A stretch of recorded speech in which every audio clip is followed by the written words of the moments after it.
ചെറിയൊരു ഷോപ്പിങ്ങൊക്കെ ആയിട്ട് ഇറങ്ങിയതായിരുന്നു. വേറൊന്നുമല്ല, കുറച്ച് അല്ലറ ചില്ലറ സാധനങ്ങളൊക്കെ. അങ്ങനെ വരുന്ന വഴി ആയപ്പോഴത്തേക്ക് ഇച്ചിരി വിശന്ന്. അപ്പോൾ ഞങ്ങൾ മന്തി കഴിക്കാമെന്ന് പറഞ്ഞിട്ട് താസ എന്ന് പറഞ്ഞിട്ടുള്ള ഹോട്ടലിൽ കയറി. ആലപ്പുഴ താസ.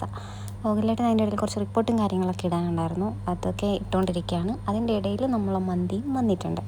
പറഞ്ഞ മന്തി എന്ന് പറഞ്ഞാൽ ഒന്ന് ബാദിയ, ഒന്ന് അൽഫാം കാന്താരി, അങ്ങനെ എന്തോ ഒന്നാണ് അതിൻ്റെ പേരിനോട് മറന്നുപോയി. അപ്പോൾ ഇത് രണ്ടുമാണ് പറഞ്ഞിട്ടുണ്ടായിരുന്നത്. രണ്ടും ക്വാർട്ടറായിട്ടാണ് പറഞ്ഞത്. കാരണം എന്താണെന്ന് വെച്ചാൽ അടുത്ത മന്തി റൈസ് എന്ന് പറഞ്ഞാൽ അത്യാവശ്യം നല്ല ക്വാണ്ടിറ്റിയാണ്. തിന്ന് തീർക്കാൻ എനിക്ക് ഇച്ചിരി ബുദ്ധിമുട്ടാണ്. അപ്പം അത് കാരണം ക്വാർട്ടറാണ് പറഞ്ഞത്. പക്ഷേ ക്വാർട്ടർ പോലും അത്യാവശ്യം നല്ല ക്വാണ്ടിറ്റിയിലാണ് റൈസ് കിട്ടുന്നത് കേട്ടോ. പിന്നെ ടേസ്റ്റ് പറയുകയാണെങ്കിൽ നല്ല ടേസ്റ്റാണ് അടുത്ത മന്തി. എപ്പോഴും മന്തി കഴിക്കാമെന്നുള്ള ഒരു ഇത് വരുമ്പോഴത്തേക്ക് ഞാൻ കൂടുതലും പറയുന്നത് താസയാണ്. താസ, പിന്നെ അൽറാസി, അങ്ങനെ 2-3 കടയാണ് എനിക്കിവിടെ ഫേവറേറ്റ് ആയിട്ടുള്ളത്. അപ്പോൾ കൂടുതൽ എനിക്ക് താസ ഭയങ്കര ഇഷ്ടം. എന്ന് പറഞ്ഞാൽ റൈസിൻ്റെ ഫ്ലേവറും കാര്യങ്ങളൊക്കെ എനിക്ക് അവിടുത്തെ ഭയങ്കര ഇഷ്ടമാണ്. എൻ്റെ കോഴിക്കോട് നിന്നാണ് ഞാൻ അത്രയും നല്ല മന്തി കഴിച്ചിട്ടുള്ളത്. എൻ്റെ ഒരു ചെറിയൊരു ഇതൊക്കെ എനിക്ക് ഇവിടെ നിന്ന് കിട്ടിയിട്ടുള്ളത് ഈ 2-3 സ്ഥലത്തു നിന്ന്. അപ്പോൾ അത് കാരണം ഞാൻ ഈ ഒരു ഹോട്ടലാണ് പറയുന്നത്.